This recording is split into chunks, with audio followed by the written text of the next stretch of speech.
ಮನೆಯಲ್ಲೇ ಯಾವ ರೀತಿ ಒಂದು ಜ್ಯೂಸ್ ಹಿತವಾದಂಥ ಗ್ಯಾಸ್ಟ್ರಿಕ್ಗೆ ಬೇಕಾಗುವಂಥ ಹಿತವಾದಂಥ ಜ್ಯೂಸನ್ನು ಯಾವುದನ್ನು ಮಾಡ್ಕೊಳ್ಬೋದು ಅಂತ ನಾನೀಗ ನಿಮಗೆ ತೋರಿಸ್ಕೊಡ್ತೇನೆ. ಈಗ ನಾವು ರೆಡಿ ಮಾಡೋಣ ಪೊಮಗ್ರನೇಟ್ ಲೆಮನೇಡ್. ಪೊಮಗ್ರನೇಟ್ ಲೆಮನೇಡ್ಗೆ ಬೇಕಾಗುವ ಸಾಮಗ್ರಿಗಳು: ದಾಳಿಂಬೆ, ನಿಂಬೆಹಣ್ಣು, ಕಲ್ಲು ಸಕ್ಕರೆ, ಸೈಂಧವ ಉಪ್ಪು, ಕಾಳು ಮೆಣಸಿನ ಪುಡಿ. ಇದಕ್ಕೆ ಒಂದು ಕಂಪ್ಲೀಟ್ ಒಂದು ಫುಲ್ ಪೊಮಗ್ರನೇಟನ್ನು ತಗೊಂಡಿದ್ದೀನಿ, ದಾಳಿಂಬೆ. ಸೊ ದಾಳಿಂಬೆನ ಆಯುರ್ವೇದದಲ್ಲಿ ದಾಡಿಮ ಅಂತ ಹೇಳ್ತೇವೆ. ಇದಕ್ಕೆ ಇನ್ನೂ ಒಂದು ಏನು ಅಂತಂದರೆ, ಇದು ಕಾರ್ಡಿಯೋಟೋನಿಕ್ ಅಂತ. ಬರೀ ಗ್ಯಾಸ್ಟ್ರಿಕ್ ಮಾತ್ರ ಅಲ್ಲ, ನಿಮ್ಮ ಹೃದಯಕ್ಕೂ ಸಮೇತ ತುಂಬ ಉಪಯೋಗವಾಗುವಂತಹ ಇದು ಒಂದು ಹಣ್ಣು ಇದು. ಸೊ ಇದನ್ನು ಮಿಕ್ಸಿಗೆ ಹಾಕಿ ಜ್ಯೂಸ್ ತಗೊಳ್ಳೋಣ. 1-2 ಚಮಚ ಕಲ್ಲು ಸಕ್ಕರೆ ಹಾಕೋಣ. ದಾಸರ ಪದಾನೇ ಇದೆ, ಕಲ್ಲು ಸಕ್ಕರೆ ಕೊಳ್ಳಿರೋ ಅಂತ. ಅದು ಎಷ್ಟು ಸೊಗಸಾಗಿ ಯಾಕೆ ಹೇಳ್ತಾರೆ ಅಂತಂದರೆ, ಆರೋಗ್ಯಕ್ಕೆ ಎಷ್ಟು ಹಿತವಾದದ್ದು ಅನ್ನೋ ಕಾರಣಕ್ಕೋಸ್ಕರ. ನಮ್ಮ ಪಿತ್ತನ ಶಮನ ಮಾಡಿ ಗ್ಯಾಸ್ಟ್ರಿಕ್ ತೊಂದರೆನ ನಿವಾರಣೆ ಮಾಡೋದಕ್ಕೂ ಈ ಕಲ್ಲು ಸಕ್ಕರೆ ತುಂಬಾ ಉಪಯೋಗ ಆಗುತ್ತೆ.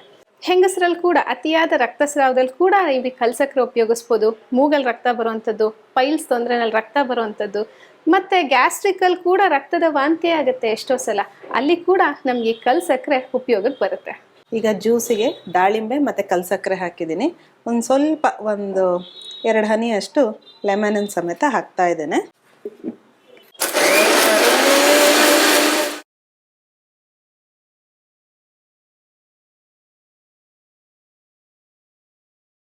ದಾಳಿಂಬೆ ಲೆಮನೇಡ್ ರೆಡಿ ಇದೆ.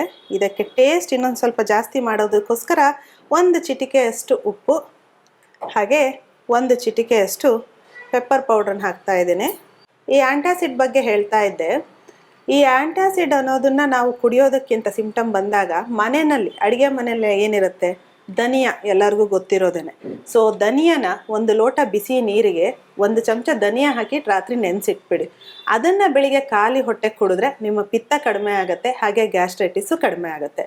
ಇಲ್ಲ ಕೋಕಮ್ ಇರುತ್ತೆ, ಡ್ರೈ ಕೋಕಮ್, ಅದನ್ನು ಸಮೇತ ರಾತ್ರಿ ಹೊತ್ತು ನೀವು ನೆನೆಸಿಟ್ಟು ಬೆಳಿಗ್ಗೆ ಖಾಲಿ ಹೊಟ್ಟೆ ಕುಡಿಯೋದ್ರಿಂದ ನಿಮ್ಮದು ಗ್ಯಾಸ್ಟ್ರೈಟಿಸ್ ಏನಿದೆ ಆ ಸಮಸ್ಯೆನೂ ಕಡಿಮೆ ಆಗ್ತಾ ಬರುತ್ತೆ.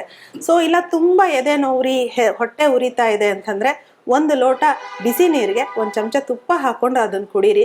ಸೊ ಹೊಟ್ಟೆ ಉರಿ ಹಾಗೆ ಎದೆ ಉರಿ ಸಮೇತ ಕಡಿಮೆ ಆಗುತ್ತೆ. ಇಲ್ಲ ಅಂತಂದರೆ ಆವಾಗ ಈ ಥರ ನಾವು ಆಯುರ್ವೇದ ಅಡುಗೆನಲ್ಲಿ ತೋರಿಸುವಂತಹ ಜ್ಯೂಸ್ಗಳನ್ನು ಮಾಡ್ಕೊಂಡು ಕುಡೀರಿ. ಖಂಡಿತ ನಿಮ್ಮ ಗ್ಯಾಸ್ಟ್ರಿಕ್ ಕಡಿಮೆ ಆಗುತ್ತೆ, ಹಾಗೆ ಸಿಂಪ್ಟಮ್ಸ್ ಕೂಡ ತುಂಬ ಕಡಿಮೆ ಆಗ್ತಾ ಬರುತ್ತೆ.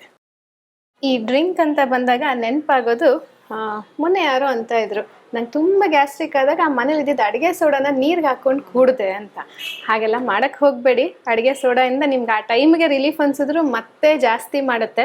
ಜೊತೆಗೆ ಈ ಜಲ್ಯೂಸಿಲೆಲ್ಲ ಮನೇಲಿ ಇಟ್ಕೊಳ್ಳೋದು, ಇಷ್ಟ ಬಂದಿದ್ದು ತಿನ್ನೋದು, ಜಲ್ಯೂಸಿಲ್ ಕುಡಿಯೋದು, ಅದು ಕೂಡ ತುಂಬಾ ಅಭ್ಯಾಸ ಆಗಿದೆ. ಸೊ ಅಂಥದ್ದು ಕೂಡ ಬೇಡ. ಈ ರೀತಿಯಾದಂಥ ನೋಡೋಕ್ಕೂ ಸುಂದರ ಜೊತೆಗೆ ರುಚಿಯಾಗೂ ಇರೋವಂಥ ಈ ರೀತಿಯಾದಂಥ ಜ್ಯೂಸನ್ನು ಮಾಡಿ ತಗೊಳ್ಳಿ.